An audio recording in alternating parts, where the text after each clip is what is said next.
Father, what apologetic resources would you recommend to someone who is weak in their faith? Well, it depends on why they're weak in their faith. Are they having doubts and just kind of tepid because, like the apostles, they had a weak faith and it took little to shake them? I mean, one can be weak in his faith or challenged in his faith because of intellectual reasons, because, he's allowed his mind to be exposed to doubts about the faith, So the question is, are they intellectual doubts that are raised in people's minds and they can go and ask questions and get answers? Well, yeah, people like that can do some reading.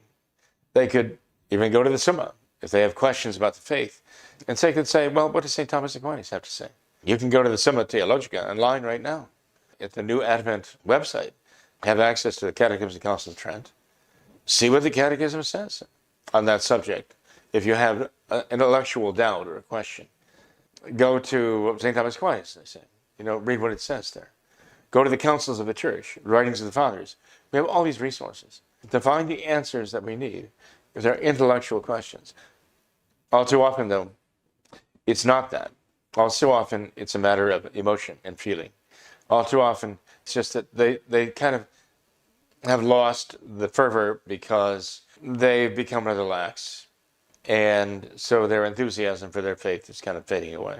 And so it's more of a mood they're in, or an emotional state they're in, just to be kind of lackadaisical, even almost resent practicing the faith because it requires sacrifice, and they just don't want to do it. And so someone like that, it's sort of like leading the horse to water, but how do you make them drink, You can offer to find whatever answers they need, and they may raise questions, but those aren't really the problem. And you can tell that because you answer the questions. And the answers, they're good answers. And they just change the subject, move on. And they're just avoiding that because it's not really the issue. It's that they just don't want it. It's too much trouble, and they can't be bothered, or it's somehow in the way in their life. They want things in life that, the faith somehow doesn't let them have, says, no, that's wrong.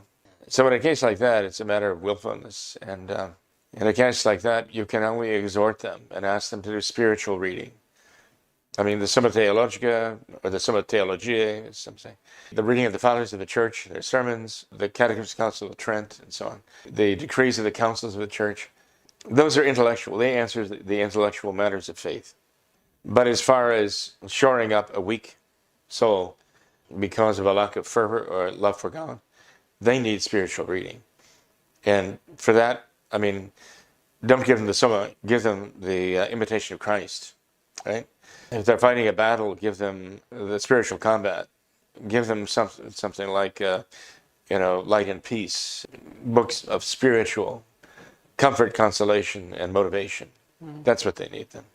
But yeah, the answer is there. Church has it there. Divine revelation and divine sacred tradition have those answers, if people will do that. For example, it was proposed to me one day that some young man, he was one of those who was kind of prone to analyze and overanalyze and think things through. And he was having issues, matters of faith. When I heard what his issues were, I said, well, this sounds more like an order of a G.K. Chesterton issue. So I just said, why don't you give him some of Chesterton's writing to read, because it sounds like that's kind of the track he's on in his way of thinking, of working out these seeming paradoxes. And I found out years later that it actually pulled him back. He just had to basically kind of join Chesterton in thinking these things through on his way to embracing the faith. So, in recommending anything to somebody, you can pray, asking God to give you the light to see, okay, what should I recommend? Sort of like a doctor prescribing something to a patient who needs help. Wow, that's good. Thanks, Father.